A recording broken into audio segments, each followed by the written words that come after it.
Physics क्या है। ये बात जरूरी है 9th के बच्चों के लिए कि भाई साइंस के 3 हिस्से हो गए आपके लिए, फिजिक्स, केमिस्ट्री, बायोलॉजी। बायोलॉजी में हम पढ़ते हैं लिविंग ऑर्गेनिज्म्स के बारे में, सेल, टिश्यू, है ना, डिसीज, एनवायरनमेंट, वो सब चीजें पढ़ते हैं। केमिस्ट्री में हम केमिकल्स के बिहेवियर को पढ़ते हैं, एटम्स, मॉलिक्यूल्स, एलिमेंट्स, कंपाउंड्स, ये सब चीजें पढ़ते हैं। फिजिक्स के अंदर हम पढ़ते हैं फिजिकल वर्ल्ड को, हमारे नेचर को। So what is physics? Physics एक ग्रीक वर्ड से आता है, फ्यूजिस। उस ग्रीक वर्ड क्या है वो वर्ड? फ्यूजिस। और उस वर्ड का मतलब ही होता है nature. So physics is the study of nature के अंदर के जो भी फिनोमेनाज है। Physics is a branch of science that deals with study of natural phenomenas. Sir किस तरह के फिनोमेनाज? देखो इस तरह के फिनोमेनाज कि जैसे एप्पल जमीन की तरफ गिर रहा है या कोई object falling towards the ground, okay. और क्या? Revolution of planet, planet revolve कर रहे हैं, रिवॉल्व, ये रोटेट बता के रिवॉल्व, रोटेशन या रेवोल्यूशन, ठीक है। इसके बाद मूवमेंट ऑफ विंड, हवाएं चलती है यहां से वहां, ठीक है, वो सब। और current flowing in wire, wire के अंदर करंट फ्लो हो रहा है, ये सब क्या है? लाइट, अगर हम मतलब बटन चालू कर रहे हैं लाइट ग्लो हो रहा है, पंखा चल रहा है, एसी से ठंडा आ रहा है, तो ये सब चीजें क्या है? नेचर के फिनोमेनाज है हमारे आसपास के, okay. Production of sound through loud speakers, speaker से आवाज कैसे आ रही है, माइक से आवाज कैसे जा रही है, ये कैमरा शूट करके आपको वीडियो कैसे दिखा रहा है, तो ये सब चीजें क्या है? नेचर में होने वाले फिनोमेनाज ही तो हैं।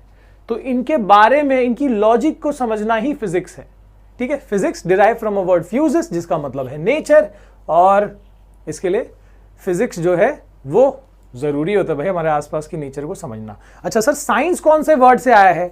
साइंस साइंटिया वर्ड से आया है, ठीक है। ये ग्रीक और लैटिन से ही सब ज्यादातर आता है, ग्रीक और लैटिन से, ठीक है। साइंटिया, साइंटिया का मतलब होता है टू नो, किसी चीज के बारे में जानना। विज्ञान है ना, चीजों का ज्ञान लेना, ओके। तो ये सब चीजें भाई जुड़ी हुई है। आगे देखते हैं, ओके। इन फिजिक्स, अब जब हम कोई भी फिजिक्स का चैप्टर पढ़ेंगे, आज से, अभी से, जब भी हम कोई चैप्टर पढ़ेंगे, जैसे हम ये पहला चैप्टर पढ़ रहे हैं, ठीक है, यहां भी, और आगे कोई भी चैप्टर पढ़ोगे, तो कभी भी आप एक चीज हमेशा उसके अंदर पढ़ोगे, दैट इज फिजिकल क्वांटिटीज, ठीक है। अलग अलग क्वांटिटीज। सर क्वांटिटीज क्या होती हैं? अरे ऐसी चीजें जिसको तुम मेजर कर सकते हो, all those quantities which can be measured, length, mass, time, temperature, pressure, distance, speed, force, work, pressure, ये सब क्या है? फिजिकल क्वांटिटीज हैं। All those quantities which can be measured, भाई मेजर्ड, ठीक है। तो कोई भी फिजिक्स का चैप्टर होगा तो ये सब चीजें पढ़ोगे। जैसे इस चैप्टर में हम पढ़ेंगे distance, displacement, speed, velocity, acceleration, ये सब क्या है? फिजिकल क्वांटिटी तो है, ठीक है। तो ऐसे हर चैप्टर में, हर फिजिक्स चैप्टर में कुछ ना कुछ क्वांटिटीज पढ़ते रहेंगे, ओके। फिजिकल क्वांटिटी की सर 2 टाइप होती है। कौन सी 2 टाइप होती है? एक होता है स्केलर क्वांटिटी, दूसरा होता है वेक्टर क्वांटिटी। फिजिकल क्वांटिटी का 2 टाइप होता है, scalar quantity, vector quantity. Sir हम तो मोशन चैप्टर पढ़ा था, ये कहां से आ गया भाई? फिजिक्स का शुरुआत चैप्टर है तो इसमें बताया जाएगा। इसके बाद हम आएंगे अगले स्लाइड में, मोशन के ऊपर आ जाएंगे फिर से।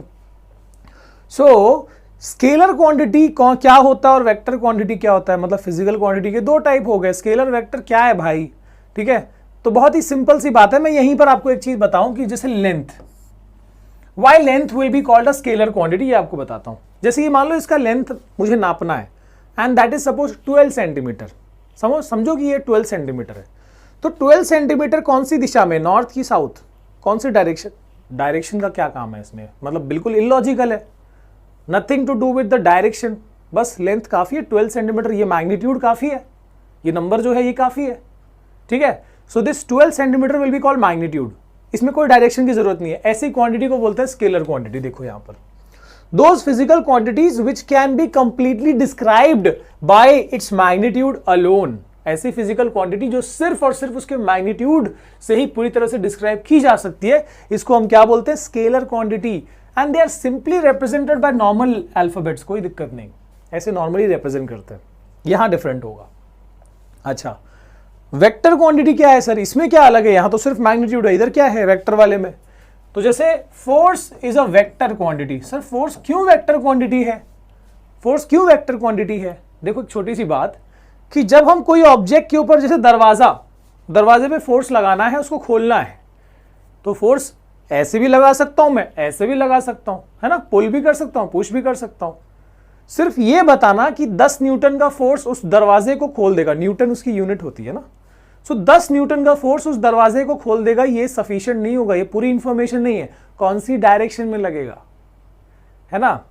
या अगर मुझे कैरम बोर्ड में खेलना है, कौन सी डायरेक्शन में मैं फोर्स लगाऊंगा तो वो कॉइन बराबर जाके वहां जाके अंदर जाएगा। तो फोर्स के अंदर डायरेक्शन भी उतना ही इंपॉर्टेंट है जितना मैग्नीट्यूड, है ना। ऑब्वियसली 10 न्यूटन ये मैग्नीट्यूड है, पर कौन सी डायरेक्शन में वो भी उतना इंपॉर्टेंट है। ऐसी क्वांटिटी को हम क्या बोलते हैं, vector quantity. Force is a vector quantity.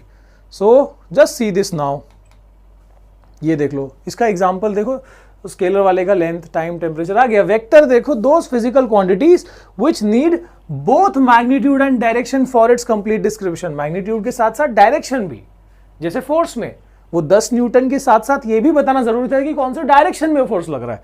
सो ऐसी क्वांटिटी को हम वेक्टर क्वांटिटी बोलते हैं and they are represented by, अब देखो यहां पर इनका रिप्रेजेंटेशन कैसे दिखाया गया है। या तो बोल्ड, टेक्स्ट बुक में दिया होगा तो बोल्ड लेटर से रिप्रेजेंट करता है, या फिर छोटी सी बात समझ लो, उसके ऊपर ऐसे एरो लगाया जाता है, मतलब अल्फाबेट लगाए जाएंगे साथ में एरो। तो मैं ऐसे भी दिखा सकता हूं, हम ऐसे भी चले लिखाएंगे तो चलेगा, हाँ this is a vector quantity, ठीक है। फोर्स वेक्टर है तो मैं ऐसे लिख सकता हूं, वेक्टर एफ, ठीक है। तो वेक्टर क्वांटिटी को हम ऐसे ऊपर ये बार रिप्रेजेंट करके हम उसको दिखा सकते हैं। समझ में आ गया बात। फिजिकल क्वांटिटी क्या है, फिजिक्स में हमको कोई भी चैप्टर होगा कुछ ना कुछ फिजिकल क्वांटिटी पढ़नी होगी। फिजिकल क्वांटिटी क्या है, all those quantities which can be measured, जो मेजर हो सकती है, ठीक है। अब जैसे एक छोटा सा एग्जांपल देता हूं आपको, sir this remote is a physical quantity. क्या ये रिमोट फिजिकल क्वांटिटी है? नहीं, this remote is not a physical quantity. इसका length is a physical quantity, ठीक है, ये बात समझो। इसका length is a physical quantity, इसका mass is a physical quantity, इसका volume is a physical quantity, इसका width is a physical quantity. तो ये लेंथ, मास, वॉल्यूम, विड्थ, ये फिजिकल क्वांटिटी है। ये रिमोट फिजिकल क्वांटिटी नहीं है, ये बिल्डिंग फिजिकल क्वांटिटी नहीं है, ठीक है। जो चीजें तुम मेजर कर सकते हो वो फिजिकल क्वांटिटी होता है, जो क्वांटिटीज मेजर हो सकती है। So all those quantities which can be measured are called physical quantities. Example length, mass, time, temperature, distance, speed et cetera. अब इसमें भी दो टाइप है, स्केलर और वेक्टर। स्केलर वो है जिसमें सिर्फ मैग्नीट्यूड से काम चलेगा, सिर्फ वो नंबर यूनिट से काम चल जाएगा, ठीक है। इसमें कोई डायरेक्शन की कोई जरूरत ही नहीं है, डायरेक्शन की कोई जरूरत नहीं है। वेक्टर क्वांटिटी में हमको मैग्नीट्यूड भी लगता है एंड साथ में डायरेक्शन की भी जरूरत पड़ती है। यहाँ पर सिर्फ मैग्नीट्यूड, यहाँ पर बोथ मैग्नीट्यूड एंड डायरेक्शन। जैसे force is a vector quantity, to describe any force we need to specify the magnitude as well as कि कौन सी डायरेक्शन में फोर्स लगने वाला है। ओके गाइस, आगे देखते हैं, उम्मीद है ये समझ में आ गया। अच्छा, फोर्स का एक पिक्चर दिखाता हूं चलो आपको। चलो, ये वेक्टर क्वांटिटी में फोर्स, डिस्प्लेसमेंट, वेलोसिटी। ये डिस्प्लेसमेंट वेलोसिटी क्या है सर, ये हम पढ़ेंगे चैप्टर में, डोंट वरी, ठीक है। जैसे देखो, अब ये चेयर को फोर्स लगाएं अगर इस डायरेक्शन में तो अलग इंपैक्ट होगा, इधर लगाएंगे तो अलग इंपैक्ट होगा, है ना।